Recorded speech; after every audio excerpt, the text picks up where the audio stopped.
innata o adquirida. Como dice la definición, la inmunidad es un proceso que va a brindar protección al organismo a cualquier noxa que se pueda presentar. Puede ser una noxa interna, una noxa externa, ¿de acuerdo?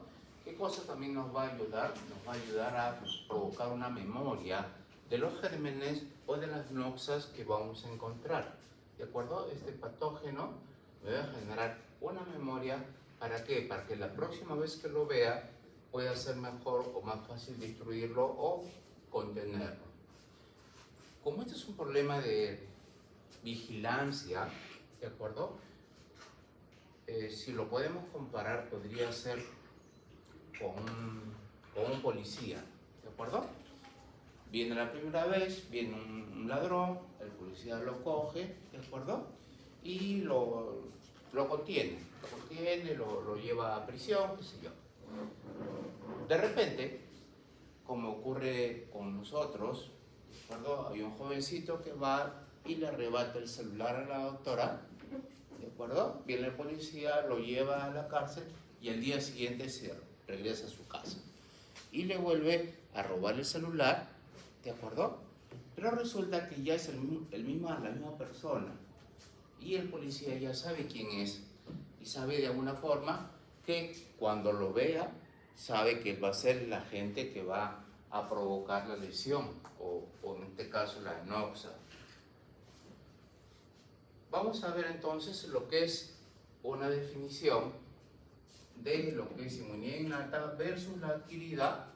Vamos a ver qué elementos forma la innata, la adquirida, qué es el sistema de complemento, lo vamos a repasar, y finalmente algunas alteraciones de esas enfermedades. Bien. Esto es el resumen de todo lo que vamos a hacer. ¿De acuerdo? Si aprenden esto, probablemente tengan posibilidad de contestar muy fácilmente la evaluación del día viernes. Entonces, ¿qué dijimos de la inmunidad? Es proteger al organismo de aquellas noxas que puedan aparecer, internas o externas. ¿De acuerdo? ¿Quién es el encargado de esto? Una inmunidad normal, que puede ser, como les dije, innata o adquirida o adaptativa. ¿Qué es la innata? La primera respuesta, ¿de acuerdo? ¿Qué es la adaptativa? Es la segunda respuesta ante un germen que ya vimos en la innata. Ahora, ¿qué es tolerancia? Y esto sí lo he puesto con mayúscula para que ustedes puedan diferenciar. ¿Qué es la tolerancia? Es la falta de respuesta a una noxa, antígeno o autógenos, vamos a ver qué es autógenos, que es provocada por una exposición anterior. Entonces, la idea es que tengamos la no tolerancia. ¿De acuerdo? La no tolerancia da una reacción al germen que venga. Cuando tenemos intolerancia, tenemos el problema de la enfermedad. ¿De acuerdo? Entonces, ¿qué es un autógeno?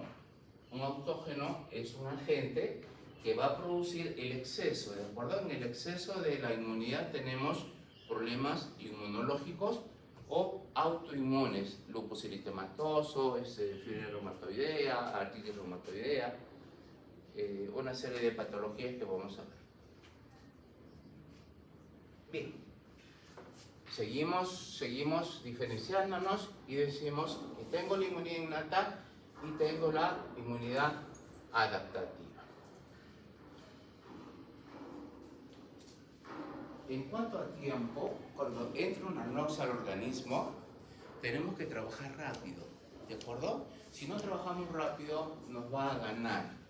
Entonces, la inmunidad innata, la primaria, la que es inmediata, va a ser en poco tiempo. Estamos hablando de minutos o de repente horas. Se me ocurre, vamos al bus, ¿de acuerdo? Estamos en el bus y alguien nos estornuda en la cara, ¿de acuerdo? Entra el virus a mi organismo, obviamente por las fosas nasales, ¿de acuerdo? Y el cuerpo tiene que hacer una respuesta contra ese virus. sería la primera barrera para que este virus pueda ser neutralizado? ¿Qué es lo que haría el cuerpo apenas entra el virus? ¿Qué podemos hacer? ¿O qué tenemos para protegernos como primera acción? Si entra por fosa nasal. La mucosa nasal. ¿Y cómo qué funciona la mucosa nasal?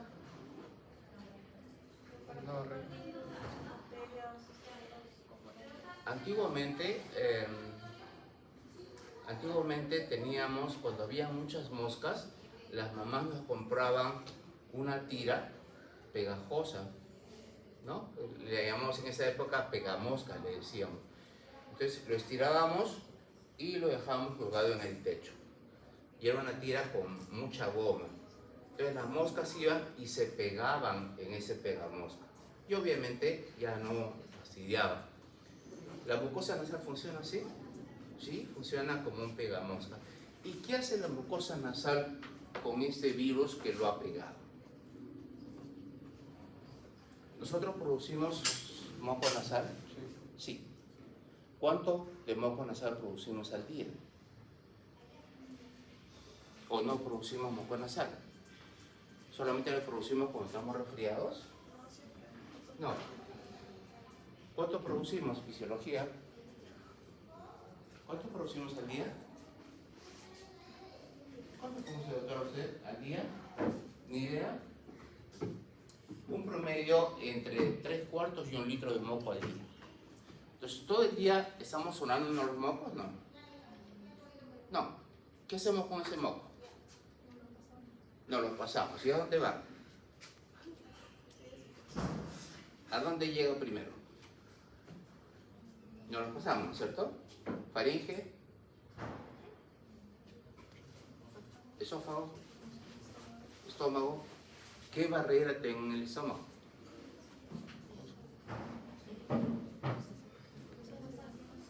¿Jugo gástrico? Sí. ¿El jugo gástrico es ácido o alcalino? Ácido. ¿Qué tan ácido?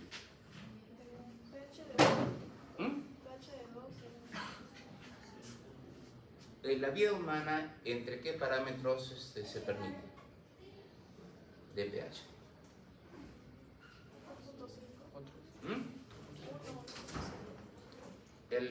La sangre humana, el organismo humano, ¿entre qué parámetros se maneja?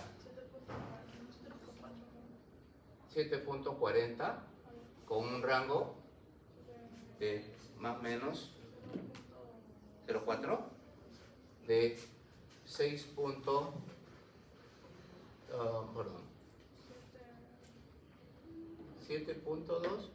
a 7.6.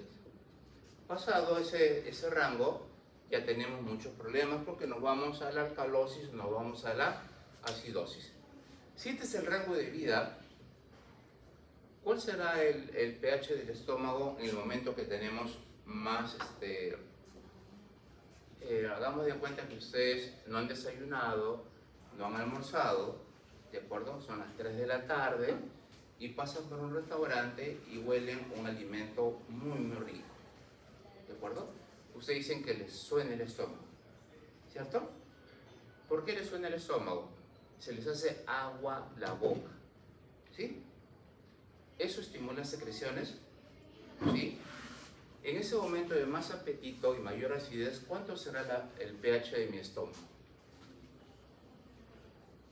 ¿Tienen una idea?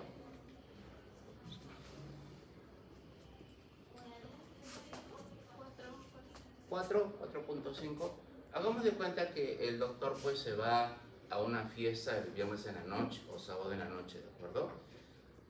Y toma hasta perder la conciencia. Yo sé que usted no lo hace, doctor, pero toma hasta perder la conciencia. Y entonces en la mañana él se despierta y se da cuenta que ha vomitado sobre su ropa de color negro. Pero luego del vómito ya no es negro. ¿Han visto alguna vez una consecuencia del vómito? ¿Sí? ¿Alguna vez han vomitado? ¿No les quema la garganta? ¿Sí? En el momento de más acidez, el estómago tiene un pH de 1.5. Si yo cogiera, por ejemplo, el laboratorio, agarro un frasco que tiene un ácido de 1.5 y lo echo en la carpeta, mañana va a haber un hueco en la carpeta, para que vean la intensidad de la acidez del estómago. Entonces, ¿para qué tengo pH ácido en el estómago luego que he ingerido a este virus? ¿Cómo? Para eliminarlo, ¿no es cierto? Entonces ya tengo varias barreras, ¿cierto? ¿Qué pasa, por ejemplo, si yo... Bueno, vamos a seguir luego dando los ejemplos. Entonces, esto va a ser inmunidad innata, ¿de acuerdo? Inmunidad innata. Respuesta inmediata es inespecífica porque yo puedo coger cualquier tipo de germen en la fosa nasal, ¿no es cierto? Puede ser virus del resfrío, virus del VIH, virus del coronavirus, ¿no? Cualquier virus podría ser. ¿Me va a generar memoria? No me va a generar memoria, ¿de acuerdo? Mientras que lo contrario va a ser aquí. ¿Cuáles son mis barreras? Ya ustedes me han dicho, ¿no? Moléculas, mucosas, piel, ¿de acuerdo? Algunas moléculas antimicrobianas. ¿Qué elementos voy a utilizar para poder emplear la inmunidad innata? Complemento, y vamos a ver al final de la clase qué es el complemento, cómo se activa el complemento, qué forman el complemento, y una serie de sustancias reactivas como las ficolinas y etcétera, que me van a actuar en el momento, ¿de acuerdo? En el momento. ¿Quiénes trabajan ahí? Fagocitos y todos los glóbulos blancos. Miren, de todas estas células, la que va a venir en el examen es esta de acá, ¿de acuerdo? Las células dendríticas, de todos los elementos que intervienen, es la más importante. Entonces, por ahí les voy a poner cuál de las células implicadas en la inmunidad innata es la más importante. Ustedes van a poner las células dendríticas, ¿de acuerdo? Por eso lo he puesto resaltado. En cambio, cuando hablamos ya de qué proceso va a ocurrir en la adaptativa, decimos que es a un germen específico. Ya yo tengo mi vacuna contra COVID-19, ¿de acuerdo? Es específica. ¿Tiene memoria? Sí, porque la próxima vez que me dé el COVID, doctores, cuando recién apareció el COVID, si le daba a la doctora el COVID se moría, si no había una cama UCI, ¿de acuerdo? Ahora, ella se vuelve a infectar de COVID, se puede infectar. Ahora tenemos una cantidad de COVID, no se imaginan. Todos tenemos el COVID, pero ¿cómo que nos pasamos sobre el COVID, doctora? Una gripe, ¿no es cierto? Un resfrío que de repente dura 4 o 5 días en lugar de 3, pero ya tenemos memoria. Y entonces, ¿qué va a haber la memoria? ¿Qué va a hacer la memoria? Es amenguar o disminuir el daño que pudimos habernos causado en la primera infección. Entonces, ¿nos va a provocar memoria? Sí, ¿de acuerdo? ¿Quiénes son cuáles son las barreras? ¿De acuerdo? Linfocitos, anticuerpos, porque ya los tenemos formados. Entonces, como hay una memoria, ya voy a tener una cantidad de soldados que dicen, ya, este es coronavirus, a este ya sé cómo atacar. ¿De acuerdo? ¿Mediante qué? Mediante anticuerpos. ¿Qué células están? Si hablamos de memoria, tenemos que hablar de todas maneras de linfocitos B. ¿De acuerdo? Cuando el B es activado por una bacteria, se convierte en célula plasmática. Esto es lo mismo, simplemente que aquí ya está activada. Tenemos las famosas células presentadoras de antígenos, el T-helper, el T-killer y el T-regulador. ¿Sí?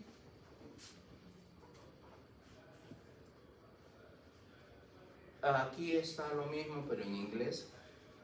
Perdón. Como les dije en la reunión anterior, no les voy a mencionar todas las interleuquinas, ¿de acuerdo? Que son un montón, y en la casa lo leen con mucha más paciencia, y van a ver que sí, pues están todos los elementos que nos ayudan para una respuesta inmune. De estas citoquinas que vienen, les he resaltado algunas cositas, ¿de acuerdo? Y esto, por favor, recuérdenlo, Porque tenemos factores de necrosis tumoral de dos tipos, alfa y beta. ¿Sí? El alfa me va a dar artritis reumatoidea y el beta me va a dar esclerosis múltiple. Eso también va a venir en el examen. ¿De acuerdo? ¿Qué tipo de factor de necrosis tumoral ocurre en cada patología? Acá, por ejemplo, si yo tengo el factor estimulante de colonias, vamos a utilizarlo en patologías que me den neutropenia. ¿De acuerdo? Y aquí, por ejemplo, esta me va a servir en la patología llamada sarcoma de Kaposi, que es una consecuencia de la infección por VIH. ¿No? Me produce tal depresión inmunológica que voy a presentar un cuadro que se llama sarcoma de Kaposi. Entonces decimos, no se asusten con esto, es fácil de entender. ¿De acuerdo? Decimos que en la innata tengo barreras, ¿no es cierto? Que pueden ser barreras epiteliales. ¿Cuáles? Piel. La piel nos protegerá de algo. Háganse de cuenta que nos infectamos con un patógeno de piel, cualquiera. Ya. Van ustedes a la playa. No tienen tiempo de ir a la playa, ¿no? Se vienen de clase, está el sol en su mayor lesión, ¿no es cierto? ¿Entre qué horas está el sol? Mediodía. Es a la hora que salen de la práctica, ¿no es cierto? A esa hora. Y la radiación solar les lesiona la piel. ¿Sí?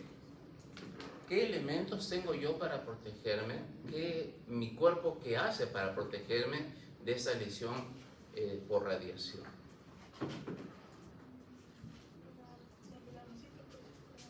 Los melanocitos, en mayor o menor grado. ¿Quiénes tienen mayor protección? ¿Las personas que tienen mayor cantidad de melanocitos? O mayor, perdón, no cantidad, sino representación de melanocitos, o las personas que tienen menor representación de melanocitos. Mayor. Estamos hablando de las personas de piel oscura. Por eso es que no hay personas rubias en África. ¿De acuerdo? No hay, simplemente porque por selección natural esas personas habrían desarrollado ¿qué cosas, por ejemplo? Cáncer de piel, ¿no es cierto? En las alturas, la gente que vive por arriba de 3.500 metros sobre el nivel del mar hacen una patología que se llama rinofima. La rinofima, ustedes, es la famosa nariz roja. No sé si han visto a algunas personas. Es una nariz como una fresa que tiene un montón de puntos. Es provocado por lesión de radiación también por la exposición al sol. Bien, entonces, ¿qué bloqueo tenemos en piel, por ejemplo? Tenemos el bloqueo de que no van a entrar y...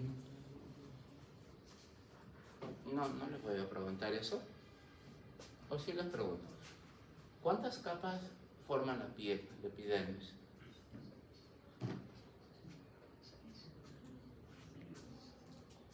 ¿Sí?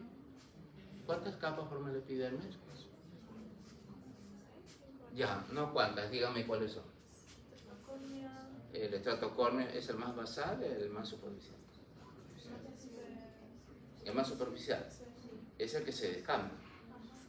Ese descama. ¿Tiene célula? ¿Tiene núcleo? Ya no tiene núcleo. Aplanada. ¿Qué color? ¿Cómo se tiñe?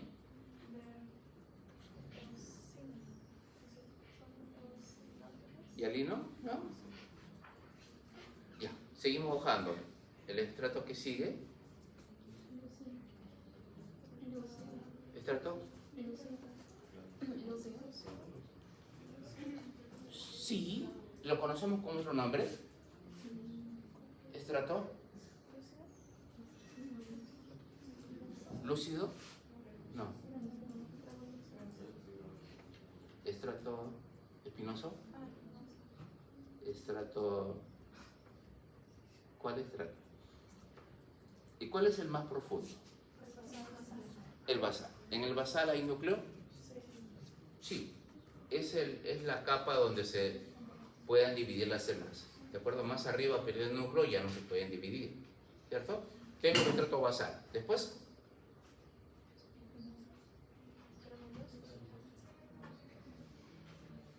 lo dejamos para después, doctor, ¿ya? Después me dijeron ustedes que tenemos la mucosa respiratoria, ¿no es cierto? La segunda barrera, mucosa respiratoria, ¿por qué? Por el moco que se llama mucina. ¿Qué hace la mucina? Atrapa y lleva hacia atrás. Tenemos unos cilios también, ¿de acuerdo? ¿Qué hacen? Agarran el moco y lo llevan hacia atrás para poder tragarlo. ¿Qué significa? Creo que lo comentamos la semana pasada, que nosotros todo el día tragamos moco. ¿De acuerdo? Todo el día tragamos moco. Y obviamente, en mucosas, doctores, es IgA. ¿De acuerdo? En mucosas es IgA. Básicamente la IgA secretora. Entonces, entra al intestino, pasa al estómago y tengo la siguiente barrera, que es la mucosa intestinal. La mucosa intestinal, ¿cómo se defiende? Aumentando el peritalitismo, ¿de acuerdo? Fagocitándose con la mucosa que tenemos allí. También acá no lo he puesto, el pH es importante. Y tenemos formación de dos inmunoglobulinas, ¿de acuerdo? La A y la G. La mucosa G, o sea, ¿cómo?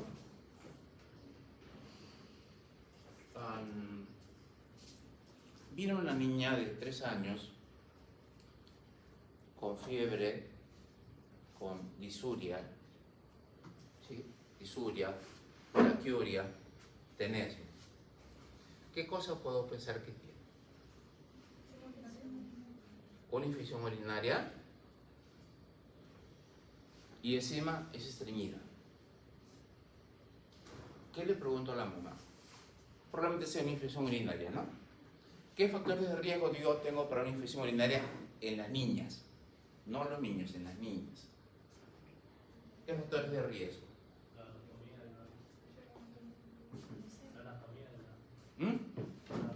La anatomía, ¿no es cierto? Una uretra corta, ¿no es cierto? ¿Qué más? ¿Qué otro factor de riesgo? Parasitosis, sí, puede ser. ¿Otro? Mala higiene. ¿Qué pasa cuando no hay una buena higiene, doctor?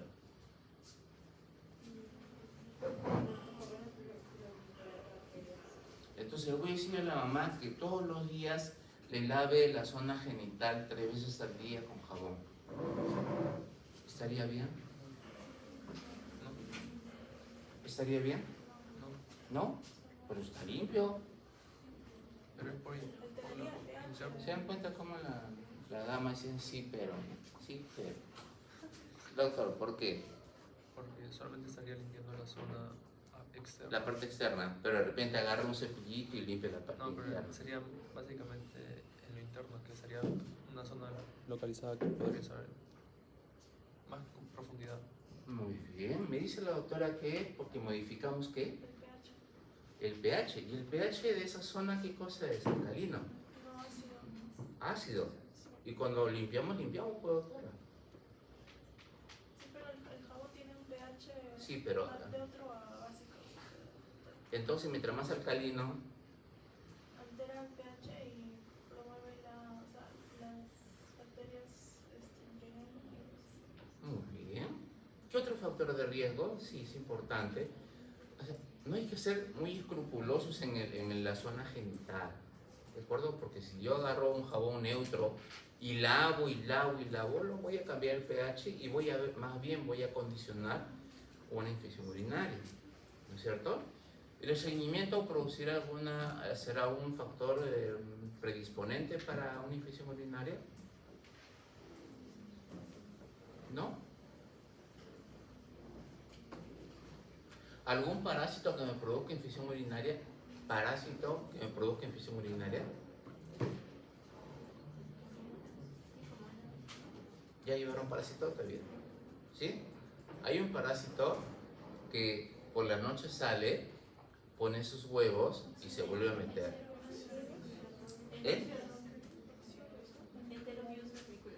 Enterobius, ¿no es cierto? Pero lo conocemos también como Oxiuro, ¿no es cierto? ¿Y qué hacen las amitas del oxiuro? Van hacia la zona. Viajan por el periné, ¿no es cierto? ¿Y qué produce el depósito de oxiuros? Picazón. ¿Y qué hace el bebé o la niña cuando le pica? Se rasca. ¿Y cuando se rasca, qué se produce? Heridas. Una laceración. Y con una laceración en un medio húmedo, porque esa zona es de transpiración, ¿qué puede ocurrir? ¿Sí? Agresión por gérmenes externos, ¿no es cierto? ¿Sí? Bien. Y si yo tengo una infección urinaria, ¿cuál sería mi mecanismo natural de ayuda? ¿Cómo yo limpiaría esos gérmenes que están por ahí fastidiando? Voy a agarrar mi escoba y voy a barrer. ¿Y cómo barro acá? Ustedes han visto seguramente algunos médicos que están obsesionados con el agua. Le das un antibiótico, abundante líquido. Y tiene un resfrío, abundante líquido. Tiene gastritis, abundante líquido. El líquido aumentado en volumen e ingesta provocará alguna consecuencia. ¿Qué pasa cuando yo tomo demasiado líquido? Y cuando orino, no hago un barrido, ¿sí? Entonces, uno de los mecanismos de inmunidad innata es el fenómeno de barrido, ¿de acuerdo? Por eso, mientras más ustedes y sus pacientes, ingerir líquidos, ¿de acuerdo? Líquidos, por esa manera tenemos un mecanismo de protección. Bien. ¿Qué elemento le dije que es el más importante en la inmunidad? Las células dendríticas, ¿de acuerdo? Esas tienen que ver en piel y mucosas, tienen que ver muchísimo en lo que es el fenómeno de endocitosis, cuando al germen lo metemos a la célula, ¿de acuerdo? Llamada la endocitosis. Vamos a tener las famosas células presentadoras de antígeno, el linfocito B y finalmente el linfocito T y luego el B, que me va a dar la inmunidad adaptativa. Ya lo hemos conversado, ¿no es cierto? Tenemos barreras físicas, epidermis, mucosas, moco, cabello, cilio, glándulas salivales, glándulas lacrimales, orina. Y de repente, uno de los más extremos es cuando nos vamos a comer en el verano, de acuerdo a un lugar que no tiene las mejores condiciones de higiene. Entonces comemos y ingresamos un alimento que está en mal estado. ¿Qué es lo que hace el cuerpo para poder mejorar? Eliminar el tóxico. ¿Y cómo lo elimina? Por arriba y por abajo, ¿de acuerdo? Por arriba y por abajo. Pero cuando yo me intoxico, vomito y tengo deposiciones, ¿de acuerdo? Pero además hago fiebre, ¿sí? Entonces, de cualquier forma, el organismo trata de utilizar una inmunidad innata para poder mejorar. Entonces tengo factores físicos y tengo factores químicos, ¿de acuerdo? La grasa que se forma en la piel es un elemento de protección también. Las lisosimas, ya lo vimos la semana anterior, jugo gástrico y me acaban de comentar las secreciones vaginales, ¿de acuerdo? Tengo las defensas externas. Las internas tengo las sustancias, interferones, complementos, que lo vamos a ver en un ratito. Las proteínas fijadoras de hierro, que fue el tema de una exposición, ¿de acuerdo? Proteínas antimicrobianas, las famosas células killer, fagocitosis, inflamación y fiebre. Aquí voy a reunir dos elementos: diarrea, vómitos y fiebre. Elementos internos y elementos externos.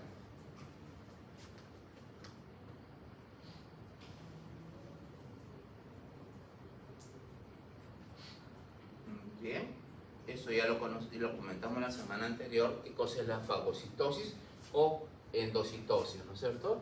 Primero tenemos a la bacteria o al microbio, la noxa, lo marcamos con anticuerpos, lo marcamos y el elemento marcado entra a la célula y ocurre la formación del fagosoma, más el lisosoma va a formar el fagolisosoma, que luego va a producir una salida de los detritos celulares.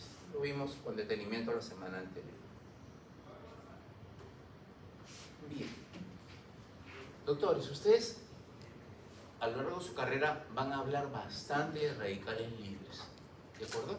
Sería bueno que se tomen un tiempecito y lean sobre radicales libres. Actualmente las respuestas inmunológicas tienen que ver mucho con sustancias relacionadas al oxígeno. Nosotros le llamamos ROS, ¿de acuerdo? Y lo más frecuente es llamarle radicales libres, ¿sí? Que son aquellas sustancias que pueden dañar a la célula o pueden dañar el sistema vascular. Entonces tenemos mecanismos asociados al oxígeno llamados ROS, dentro de los cuales lo he marcado en negra también, ¿de acuerdo? Los peróxidos.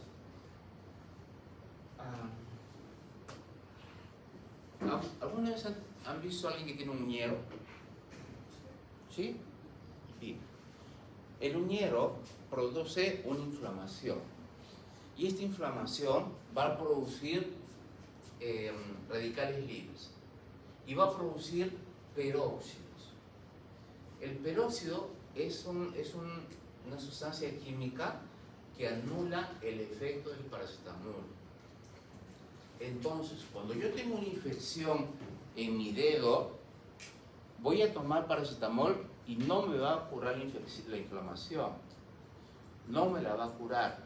Lo que sí me la va a curar, de repente, lo que me va a bajar la inflamación va a ser ibuprofeno, diclofenaco, pero el paracetamol no. Porque donde va el paracetamol y encuentra peróxidos, se inactiva. ¿De acuerdo? Entonces, por eso decimos que el paracetamol no es antiinflamatorio. ¿De acuerdo? ¿Por qué? Porque ante la presencia de peróxidos se va a inactivar.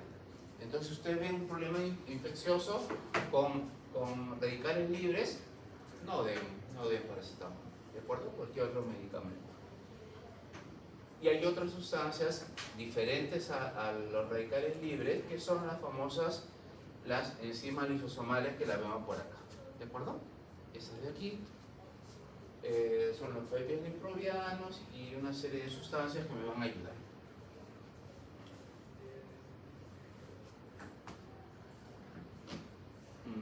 ¿Ya? Vamos a ver a las células naturales, las llamadas natural killer, ¿de acuerdo? Que son glóbulos blancos activados simplemente. Entonces decimos, yo tengo una célula, una célula humana, un linfocito, ¿de acuerdo? Ese linfocito se presenta ante una célula normal, sana, el natural killer se va a inactivar, ¿de acuerdo? Linfocito, célula normal, natural killer, se inactiva. Pero si yo tengo un linfocito y tengo una célula dañada, les decía a la semana anterior que una célula, los glóbulos blancos pueden atacar al agente extraño, pero también pueden atacar a la célula que ha sido infectada por agentes extraños y que no puede destruir al germen. Les comentaba la semana pasada que se podían ellos suicidar, ¿de acuerdo? Porque no pueden controlar al germen. O de repente vino el germen, lesionó a la célula del cuerpo y el linfocito lo reconoce como una célula dañada.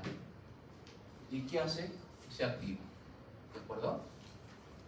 ¿Qué pasa, por ejemplo, cuando yo tengo una célula tumoral? El cuerpo la reconoce como extraño, porque el tumor es una... en el tumor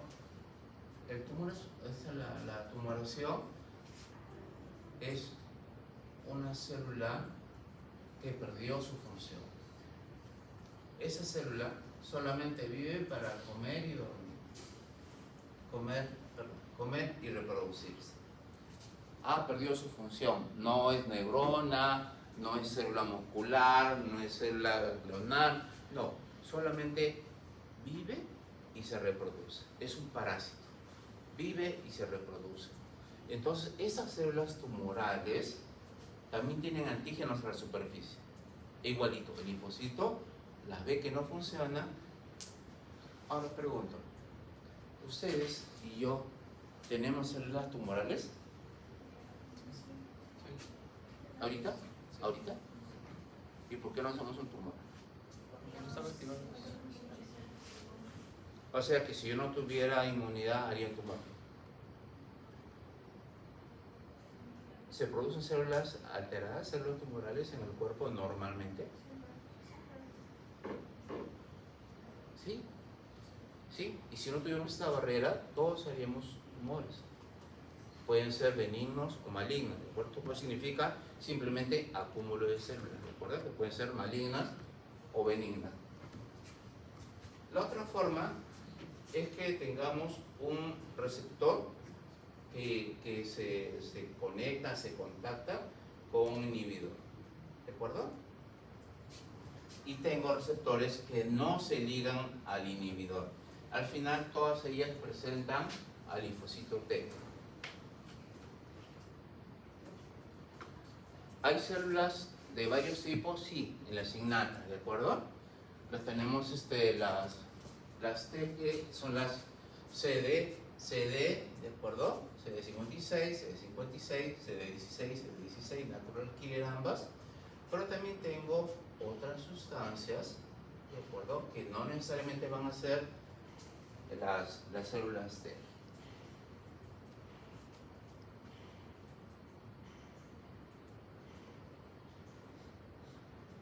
Bien, ¿qué hacemos cuando tenemos o sea, los gérmenes, las infecciones pueden ser externas o internas, ¿de acuerdo?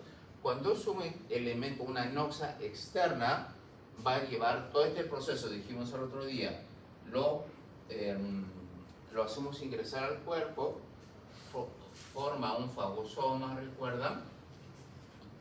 Ahora, ¿qué ocurre después? Se van a producir moléculas de histocompatibilidad, ¿de acuerdo? El famoso, ellos lo colocan como MHC, o al final son células de histocompatibilidad moleculares.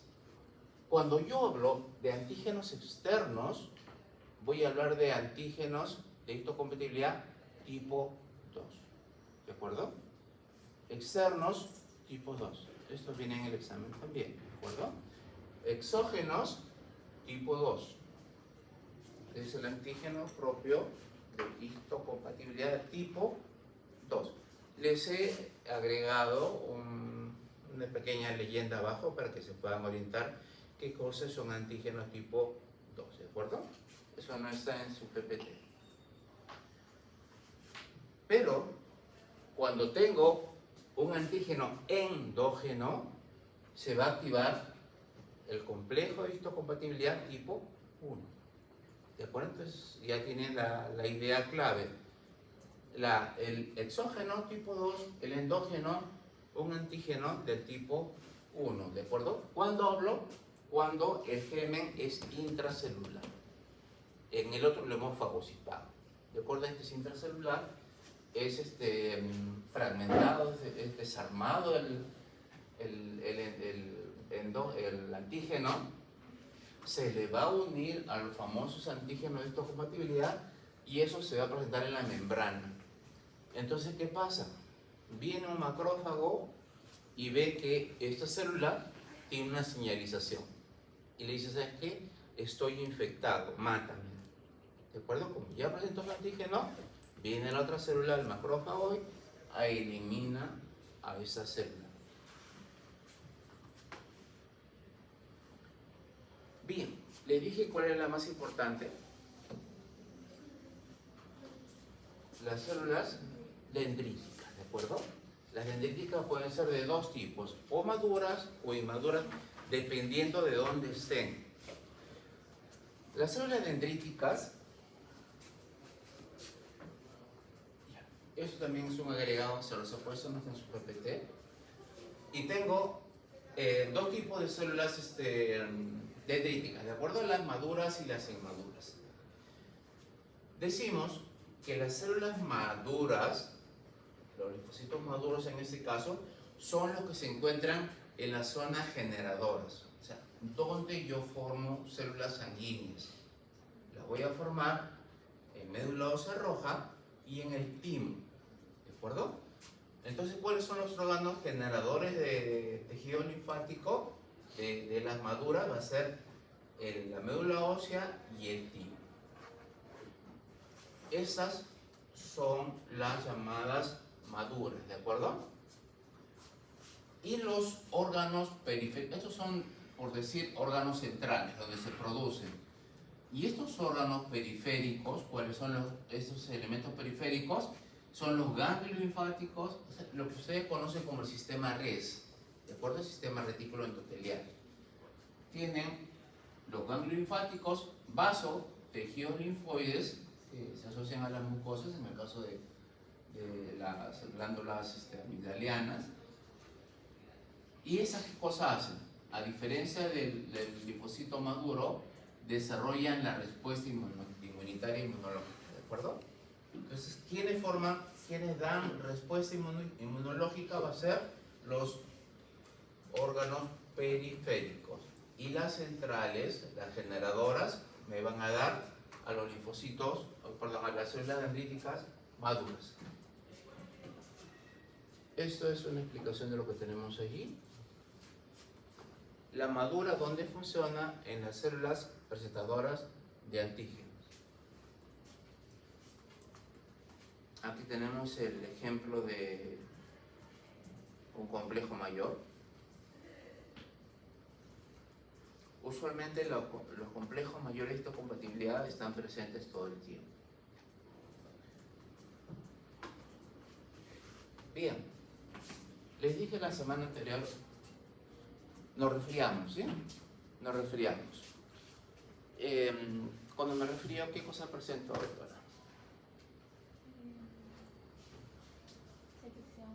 Secreción nasal.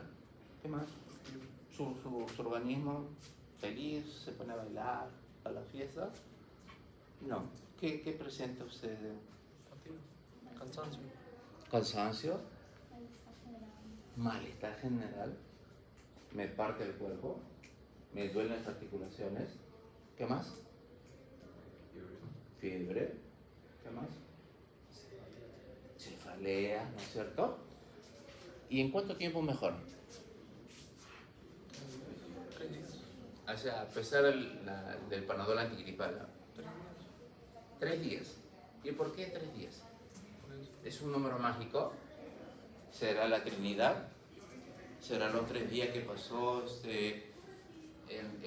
dentro de la ballena Jonás? 3 días en la que resucitó Cristo. Número mágico, ¿no es cierto? ¿Por qué es 3? El periodo.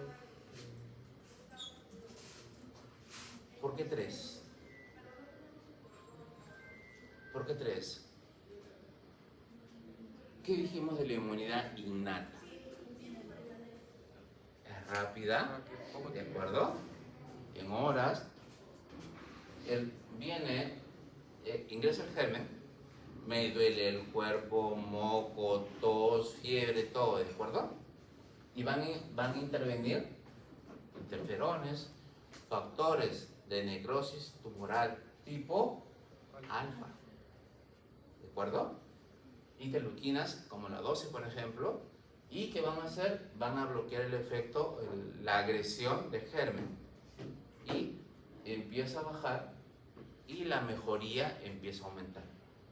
Entonces tal es así que en un tercer día ya no tengo mocos, ya no tengo fiebre, ya no tengo dolor de cuerpo, pero lo que sí voy a tener es tos.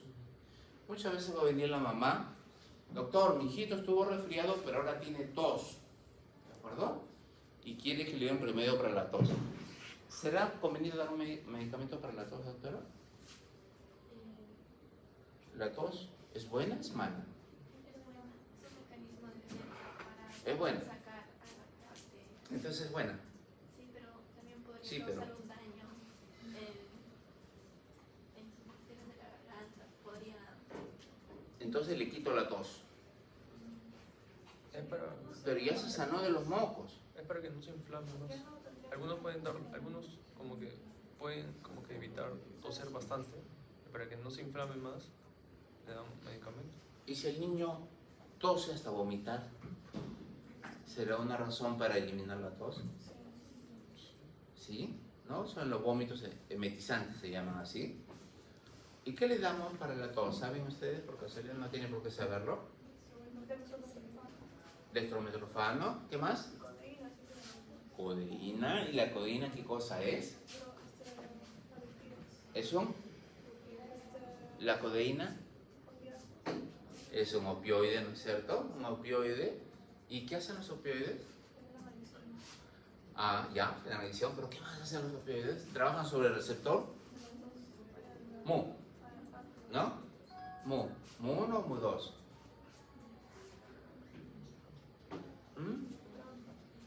¿Ya han hecho fármaco? ¿No? Ah, bueno, se salvan, ¿de acuerdo? Trabajan sobre receptores Mu, Mu 1 y Mu 2. ¿Qué hace el Mu 2? Produce depresión respiratoria, produce adicción, produce tolerancia, produce dependencia, produce todas las complicaciones del opioide, lo produce el receptor Mu 2. ¿De acuerdo? Entonces, si yo le doy codeína, le quito la tos, porque actúa a nivel del centro de la tos, ¿no es cierto? Que se encuentra ¿dónde? En el hipotálamo, no. ¿Dónde se encuentra el centro de la tos? Por arriba. La doctora se acaba de tocar dónde, pero no lo quiere decir. ¿Dónde se encuentra el centro de la tos? No, y eso es anatomía. ¿Dónde? ¿Dónde se encuentra? Centro de la tos. En el bulbo raquídeo, junto con otro centro, ¿no es cierto? ¿Cómo cuál es? ¿Ustedes han visto las películas de Rambo? ¿Sí? O no, ya creo que no, pero Rambo era un militar que nunca moría, ¿no? Siempre ganaba todas sus peleas. Entonces, ¿qué hacía Rambo? Venía por detrás de un enemigo y le doblaba la cabeza hasta que salía un conejo. Y el personaje se moría, ¿no es cierto? ¿Por qué se moría? ¿Por el conejo? No. ¿Por qué se muere? ¿Hay ruptura de qué? ¿Y qué hay en el bulbo para que se muera? Debería quedar paralítico nada más. Centro respiratorio, centro cardíaco, centro de la tos. Muy bien. La náusea y los vómitos. Entonces, esa es de repente la parte más importante del sistema vegetativo. ¿Ya? El bulbo raquídeo. Bien, entonces, ¿cómo actúan los opioides sobre el bulbo raquídeo produciendo depresión respiratoria? ¿Cuál es el problema de que si yo me excedo en la dosis, puedo producir depresión respiratoria? Por eso la codeína debe manejarse con mucho cuidado. ¿De acuerdo? Si tienen mucha tos, doctores, me dijo que la tos era producto de la inflamación. ¿Cuál es el antiinflamatorio más potente que existe en el mundo? Antiinflamatorio. Antiinflamatorio.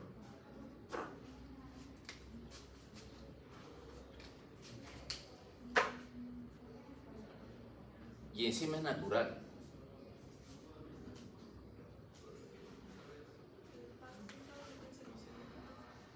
Se llama así.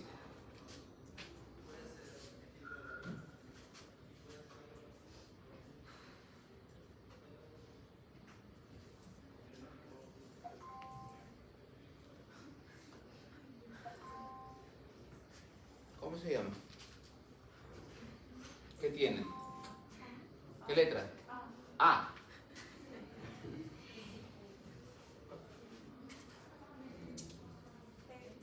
E.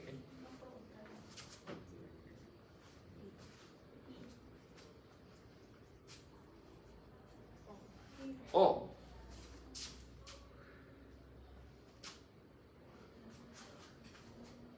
Vamos.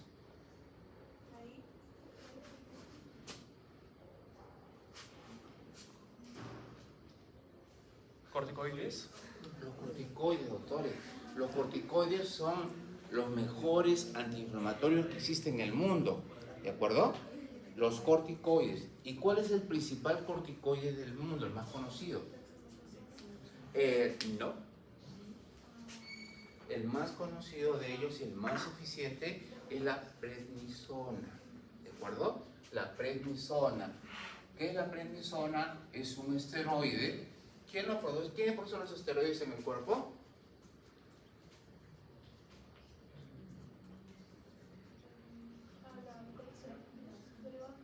¿Qué órgano lo produce?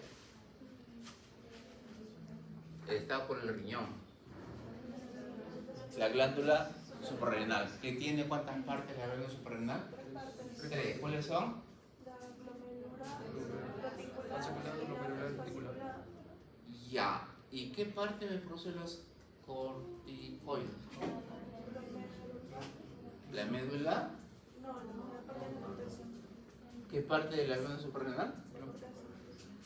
Por eso se llama corticoides, ¿de acuerdo? Porque la produce la corteza, ¿sí? Entonces, cuando ustedes quieren un niño con tos, esas tos a morir, que el niño vomita toda su comida por la tos, inícienla con corticoides, ¿de acuerdo? No con codeína, y el corticoide, en este caso la prednisona, le dan a 1 miligramo por kilo de peso, el jarabe, ¿de acuerdo? 1 miligramo por kilo de peso. Ojo, los corticoides tienen un ciclo de vida. ¿Recuerdan ustedes el ritmo circadiano de los corticoides? ¿Qué horas son el ritmo circadiano?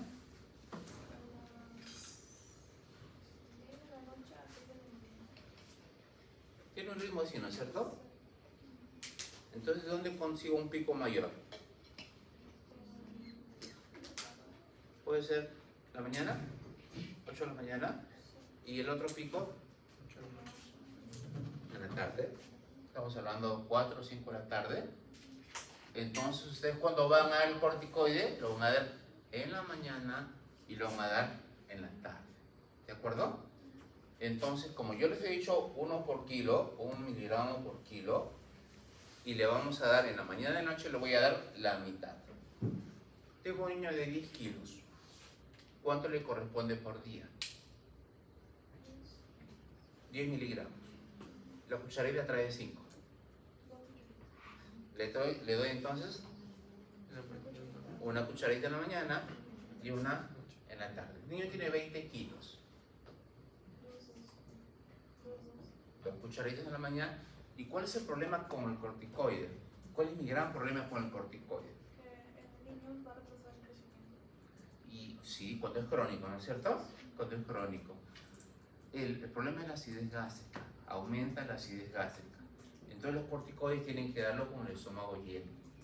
Ya siempre acuérdense, corticoides, estómago lleno. ¿Ya?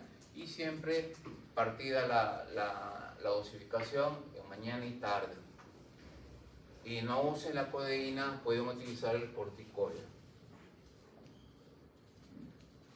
El corticoide también es inmunosupresor. ¿Sí? Entonces, si yo tengo una infección viral, ¿por qué le doy corticoide? Voy a encender la infección, ¿no es cierto? Voy a duplicar las células bacterianas, las células virales, los virus. Entonces no le puedo dar corticoides, pues, ¿no? ¿O sí? La tos, ¿hasta cuándo debería ser normal? 15 días. 15 días. 3 días, 4 días. ¿Recuerdan que ya estamos acá? Ya hay factores de necrosis tumoral, ya hay interleuquina, ¿no es cierto? Entonces, el cuerpo ya se está recuperando inmunológicamente. Entonces, mi indicación para el corticoide va a ser más allá del 4.º día. ¿De acuerdo? Cuando ya no hay virus que podamos alimentar con el corticoide. Y por último, doctores, díganle al familiar, a la mamá, que el niño va a estar con fiebre por lo menos 10 días más luego de que mejoró el cuadro general. La tos es un mecanismo de defensa, como dice la doctora, es lo último en desaparecer, ¿de acuerdo? Porque es la escobita que va barriendo los desechos celulares, ¿de acuerdo? Ahora bien, cuando hablamos de inmunidad adquirida, ya estamos hablando de vacunas, por ejemplo, ¿no? ¿Conversamos sobre el BCG la semana pasada? Sí, PPD también conversamos, ¿no? Bien, es eso de ahí básicamente. Nuevamente nos metemos con las citoquinas, ¿de acuerdo? No las voy a leer, ¿sí? Porque ya la mayoría de nosotros conocemos cómo que funcionan las citoquinas y qué tipo de citoquinas tenemos. Bien. ¿Me dice la hora, por favor?